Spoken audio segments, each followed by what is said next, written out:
কক্সবাজার থেকে এবার বিশ্বমঞ্চ জয়ের গল্প লিখতে যাচ্ছে নবম শ্রেণীর এক কিশোরী।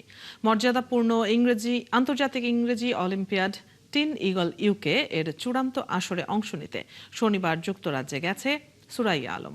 কামরুল ইসলাম মিন্টুর প্রতিবেদন। কক্সবাজার নবম শ্রেণীতে পড়ে সুরাইয়া আলম।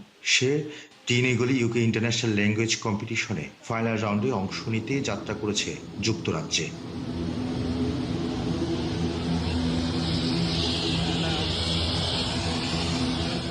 ইংরেজি ব্যাকরণ ও ভাষার দক্ষতা, সৃজনশীলতা ও সমালোচনামূলক চিন্তা ভাবনা যাচাইয়ের এই প্রতিযোগিতায় ৭০টি দেশের মেধাবী শিক্ষার্থীরা অংশ নেবে তার সাথে, যাদের বয়স ৮ থেকে ১৮ বছরের মধ্যে।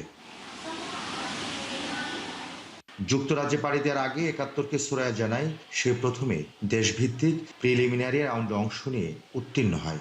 এখন যুক্তরাজ্যে গিয়ে তার মেধার স্বাক্ষর রাখতে চায়। Well, it wasn't that much easy. Well, I have applied in more than 9 Olympiads and got chances to go to more than 9 countries, including UK, USA, Canada, Singapore. But I've chosen UK because I was always fascinated by UK. এই ছোট্ট বয়সে আন্তর্জাতিক মঞ্চে যাওয়ার মতো ইংরেজি দক্ষতা অর্জন করা মোটেও সহজ ছিল না। সুরাইয়া জানায় তার এই বদলে যাওয়ার পেছনের কারিগর কক্সবাজারের ইংরেজি শেখার অনন্য প্রতিষ্ঠান speak up. In this journey, Speak Up helped me, the Russell sir, and he was always with me. And he supported me the most. Even he gave me extra classes for this Olympiads, and that's all. Speak আপের প্রধান mentor রাসেলের চোখে এটি কেবল একজন শিক্ষার্থীর বিদেশ যাত্রা নয়, এটি অবহেলিত জনপদ থেকে বিশ্বমঞ্চে উঠে আসার উদাহরণ। এটি একটি পরিবর্তনের গল্প, শূন্য থেকে শিখর যাওয়ার গল্প। So this is phenomenal.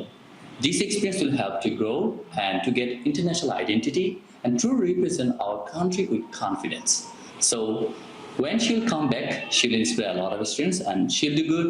Cox's Bazar ইতিহাসে এই প্রথম কোন শিক্ষার্থী টিন ইগল ইউকের ফাইনালিস্ট হয়ে যুক্তরাজ্যের মঞ্চে উঠবে। সুরাইয়া কক্সবাজার সরকারি বালিকা উচ্চ বিদ্যালয়ের শিক্ষার্থী। পুরো দেশ থেকে সুরাইয়া আলমের সাথে অংশ নেবে আরো ৭ জন মেধাবী শিক্ষার্থী। সুরাইয়া কক্সবাজার পৌরসভার পাহাড়তলির নুরুল আলমের কন্যা। নিজের স্বপ্ন দেখতে শিখবো। কামরুল ইসলাম মিন্টু, ৭১, কক্সবাজার। এবং জাস্ট